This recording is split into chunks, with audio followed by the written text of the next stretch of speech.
तो कैसे हैं सब लोग। सेंट्रल इंडस्ट्रियल सिक्योरिटी फोर्स यानी कि सीआईएसएफ में वैकेंसी आई है, कुछ नोटिफिकेशन आई है। 1449 पोस्टों की नोटिफिकेशन आई है और ये जो है पुरुष संवर्ग की वैकेंसी है, यानी मेल कैंडिडेट ही इसमें अप्लाई कर सकते हैं। ये 29 जनवरी से शुरू होकर के फॉर्म 4 मार्च तक आप लोग फिल कर सकते हैं। उससे पहले जो है आपको फॉर्म फिल कर देना है। वैकेंसी जो है कांस्टेबल के लिए है और इसका जो पे लेवल है 3 है। 21,700 से लेकर के 69,100 रुपए के बीच में आपकी सैलरी होने वाली है। जो इसका एग्जाम क्राइटेरिया है, ये आपका पहले फिजिकल टेस्ट होगा, उसके बारे में आगे मैं बता दूंगा अभी। उसके बाद आपका जो है आपका फिजिकल स्टैंडर्ड टेस्ट यानी मापतौल होगी पे आपका एक टेस्ट होगा। फिर उसके बाद में डॉक्यूमेंट वेरिफिकेशन होगा। उसके बाद आपका जो है मेडिकल होगा और जो है फाइनल सिलेक्शन आपका हो जाएगा। जो फॉर्म पढ़ना है ये केवल और केवल ऑनलाइन फॉर्म पड़ेगा, ऑफलाइन फॉर्म नहीं पढ़ना है। तो आपको ये ध्यान रखना है कि फॉर्म जो है आपको ऑनलाइन ही अप्लाई करना है।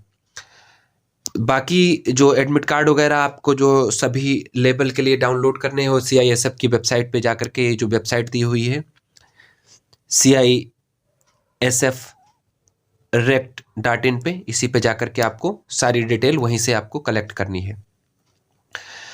वैकेंसी जो है स्टेट वाइज है। टोटल जो नंबर ऑफ वैकेंसी मैं बता चुका हूँ 1449 है और बाकी जो स्टेट वाइज डिवाइडेड है। तो ये आप जो है एक एक करके देख लीजिएगा। सभी स्टेट की वैकेंसी अलग अलग हैं और स्टेट वाइज और स्टेट में कैटेगरी वाइज। तो ये हो गई 1449 वैकेंसी हैं। उसमें से जनरल की जो वैकेंसी हैं 489 वैकेंसी हैं, बाकी कैटेगरी वाइज डिवाइडेड है।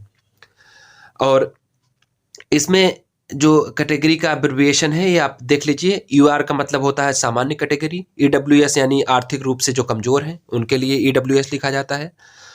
एससी यानी कि जो अनुसूचित जाति हैं और एसटी यानी कि जो अनुसूचित जनजाति, ओबीसी के लिए जो है ओबीसी लिखा जाता है, अदर बैकवर्ड क्लास के लिए। तो ये आपको ये पहले से पता होगा बहुत लोगों को, जिनको नहीं पता है वो जान लीजिए। जो नंबर ऑफ वैकेंसी हैं घट बढ़ सकती हैं, तो ये जो है सीआईएसएफ बोर्ड के ऊपर है, वो घटा भी सकता है और बढ़ा सकता है। ये जो वैकेंसी है 10% वैकेंसी जो है एक्स सर्विसमैन के लिए रिजर्व्ड है। लेकिन अगर एक्स सर्विसमैन से फिल नहीं होती है वैकेंसी तो इस कंडीशन में सामान्य जो लोग हैं या अदर कैटेगरी के लोग हैं उनसे इसको जो है फिल कर लिया जाएगा। और कैंडिडेट जो सेलेक्ट होते हैं उनको कहीं भी इंडिया में किसी भी जगह पे ज्वाइनिंग मिल सकती है। तो आपको ये ध्यान में रखना है कि आपकी जो ज्वाइनिंग है एक जगह नहीं होने वाली है। एलिजिबिलिटी क्राइटेरिया जो इसकी है, 12th आप पास होने चाहिए साइंस से, तभी आप इसके लिए एलिजिबल हैं। बाकी आपके पास अपर और एजुकेशन इससे ज़्यादा है तो कोई फ़र्क नहीं पड़ता है, लेकिन आप मिनिमम जो एजुकेशनल क्राइटेरिया है 12th आपका साइंस से होना चाहिए, तभी आप इसके लिए एलिजिबल हैं। जो आयु का क्राइटेरिया है 18 से लेकर 23 साल के बीच में आप होने चाहिए 4 मार्च से पहले। 4 मार्च तक आपको 18 से 23 का क्राइटेरिया फुलफिल करना है, यानी कि आपका जो है जन्म 5 मार्च 1999 के बाद और 4 मार्च 2004 से पहले आपका जो है जन्म होना चाहिए। तो ये सारी चीज़ें जो है एक थोड़ा सा जो एज क्राइटेरिया हो गया। जो आपकी फिजिकल मापतौल है वो ऐसी होनी चाहिए कि आपकी हाइट जो जनरल कैंडिडेट है उनके लिए 170 सेंटीमीटर और जो सीने का माप है 80 से लेके 85 के बीच में, यानी 5 सेंटीमीटर का एक्सपेंशन यानी कि फुलाना मांगा हुआ है। 80 सेंटीमीटर नॉर्मल सी चेस्ट और फुलाने के बाद 85 सेंटीमीटर यानी कि 5 सेंटीमीटर सीना फुलाना है आप लोगों को। बाकी हाइट और चेस्ट में रिलैक्सेशन भी है कैटेगरी वाइज। तो आप लोग ये देख लीजिएगा किस कैटेगरी से आप बिलोंग करते हैं, तो आपको जो है हाइट और चेस्ट में छूट भी मिलेगी। जो ट्राइबल एरिया से आते हैं उनको और ज़्यादा छूट है हाइट और चेस्ट में। तो आप ये देख लीजिएगा 162.5 सेंटीमीटर जो है हाइट होनी चाहिए और 77 से लेकर के 82 के बीच में सीना, यानी 77 सेंटीमीटर बिना फुलाए और 82 सेंटीमीटर फुला करके सीना होना चाहिए आपके पास। और एक पहली चीज़ तो आप लोगों के पास ये होना ही नहीं चाहिए, अगर आप किसी फोर्स के लिए तैयारी कर रहे हैं, पुलिस किसी भी आर्मी, पुलिस या फोर्स के लिए, किसी के लिए भी तैयारी कर रहे हैं, लेकिन अगर आपके पास टैटू है तो धार्मिक टैटू जो हैं आपके वो अलाउ हैं। तो धार्मिक टैटू आपके पास अगर है तो वो अलाउ है। फिलहाल आप कोशिश करिए, आपके पास अगर टैटू नहीं, आप अभी तक नहीं बनवाया है, तो आप अगर पुलिस महकमे के लिए तैयारी कर रहे हैं तो आप लोग जो प्लीज़ टैटू मत बनवाइए। अदरवाइज कई जगह टैटू के वजह से ये डिस्क्वालिफिकेशन का जरिया बनता है। तो आप ये लोग ध्यान रखिए कि टैटू हर जगह परमिसिबल नहीं है, लेकिन यहाँ पे परमिशन दी गई है, वो भी केवल धार्मिक टैटू को ही परमिशन दी गई है। और आपको ये ध्यान रखना है, डोमिसाइल सर्टिफिकेट आपका जहाँ का होना होगा वहीं से आपको जो है जाति प्रमाण पत्र होना चाहिए वहीं का, और आप वहीं के लिए एलिजिबल हैं। सर्टिफिकेट जो है दोनों एक ही स्टेट का होना चाहिए, ये आपके लिए मैंडेटरी है। बाकी डिटेल और देखता हूँ क्या बताना है आपको, और डिटेल जो है क्या बताने की रह गई है आपके लिए, और डिटेल, हाँ, ये जो है फॉर्म आपका after submission form online application, form भरने के बाद कोई चेंज, कोई करेक्शन नहीं होगा, कोई मॉडिफिकेशन नहीं होगा। तो आपको ये ध्यान रखना है कि फॉर्म भरने से पहले आपको सारी चीज़ें इंश्योर हो लेनी है कि आप उसमें कोई गलती ना करें। अगर गलती करते हैं तो उसको जो है फॉर्म भरते टाइम ही सुधार कर लीजिए, बाद में आपको फॉर्म भरने का मौका नहीं, सुधार करने का मौका नहीं दिया जाएगा। और एक चीज़ और ध्यान रखिए, अगर आपने एक से अधिक फॉर्म भरा है और वहाँ पे आपको एक से अधिक रजिस्ट्रेशन दिखता है तो आपका फॉर्म जो है रिजेक्ट कर दिया जा सकता है। तो आपको ये ध्यान रखना है कि अगर आप बहुत केयरफुली फॉर्म भरिए, एक से अधिक फॉर्म मत भरिए, क्योंकि एक से अधिक फॉर्म जो है आपके रिजेक्शन का कारण बन सकता है। तो आपको ये ध्यान रखना है। जो फ़ी पेमेंट है 100 रुपये है, और जनरल ओबीसी कैंडिडेट के लिए इसमें जो SC ST और एक्स सर्विसमैन है वो एग्जम्प्टेड है, उनको कोई फीस नहीं देनी है। तो जनरल ओबीसी के लिए 100 रुपये फीस है, और ये फीस आप ऑनलाइन भी जमा कर सकते हैं। बाकी अगर आप चाहें तो SBI के थ्रू जो है चालान के द्वारा भी आप फीस जमा कर सकते हैं और जो है अपना फॉर्म भर फिल कर सकते हैं। अगली जो डिटेल है कि अगर आपके मैट्रिकुलेशन, आपके कोई भी जो आपकी फ़ोटो आइडेंटिटी कार्ड है, जैसे आधार कार्ड हो गया, वोटर ID हो गया, तो ये सारे जो कार्ड हैं आपके पास, अगर उसमें डेट ऑफ बर्थ नहीं लिखी है, तब आपको जब आपका डॉक्यूमेंट वेरिफिकेशन होगा तो ओरिजिनल मैट्रिकुलेशन का सर्टिफिकेट आपको लेके जाना पड़ेगा। वैसे भी आपको डॉक्यूमेंट वेरिफिकेशन के टाइम जो है सारे सर्टिफिकेट लेके ही जाने हैं। तो आपको ये ध्यान रखना है कि मैट्रिकुलेशन जो आपके हाई स्कूल का सर्टिफिकेट है as a date of birth proof भी ये काम करता है।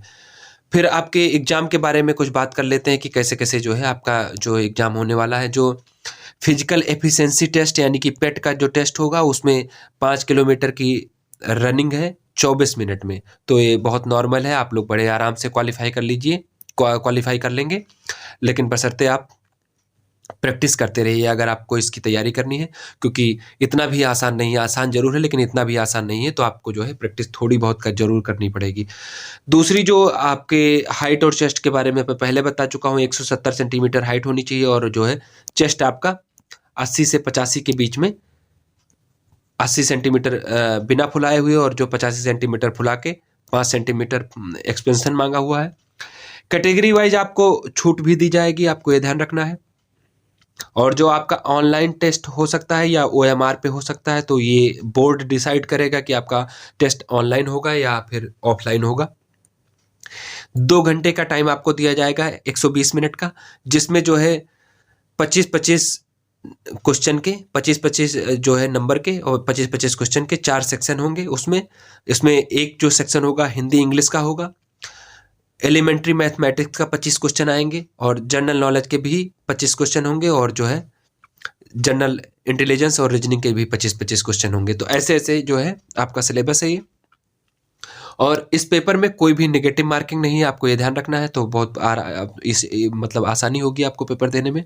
कोई नेगेटिव मार्किंग नहीं है तो आप जो है आसानी से क्वालिफाई कर सकते हैं, कोई समस्या नहीं है। और जो पेपर का स्टैंडर्ड होगा यह 12वीं स्तर का जो है पेपर आपका आने वाला है। और अगली जो डिटेल इसमें आपको जानने वाली है कि इसमें पेपर में आपको जो मिनिमम क्वालिफिकेशन आपकी है, जनरल, ईडब्ल्यूएस और एक्स सर्विसमैन मिनिमम जो है 35% मार्क्स आपको लाने ही लाने हैं। एससी एसटी ओबीसी को 33% क्वालिफिकेशन जो क्वालिफाइंग जो है क्राइटेरिया है आपके पास। तो आपको ये ध्यान रखना है कि इतना मार्क्स आपको लाने ही लाने हैं, बाकी उसके ऊपर मेरिट जाती है, इतनी ही मेरिट नहीं रहती, मेरिट इससे ऊपर ही जाती है। तो आपको ध्यान रखना है कि ये सारी जो है थोड़ी सी डिटेल रही। और अगली डिटेल जो आपको बतानी है, अभी आपको मैं फॉर्म दिखा देता हूँ कि कैसे फॉर्म जो है आपको फिल करना है। जो इसका प्रोफार्मा जो है आपको दिखा दूंगा। लेकिन रजिस्ट्रेशन करने से पहले आपको जो है एक चीज़ तैयार करने रखना है कि जो मोबाइल नंबर आपको डालना है, उस मोबाइल नंबर, ईमेल आईडी, आधार कार्ड, अब अगर आपके पास है, और अगर आधार कार्ड नहीं है तो आपको voter ID, PAN card, passport, driving license, school college की आईडी या एम्प्लॉयर आईडी, ये सब जो है कुछ आपको जो डिटेल आपको पहले से तैयार रखनी है, तभी आप जो है फॉर्म भर पाएंगे, क्योंकि उसमें ज़रूरत पड़ने वाली है।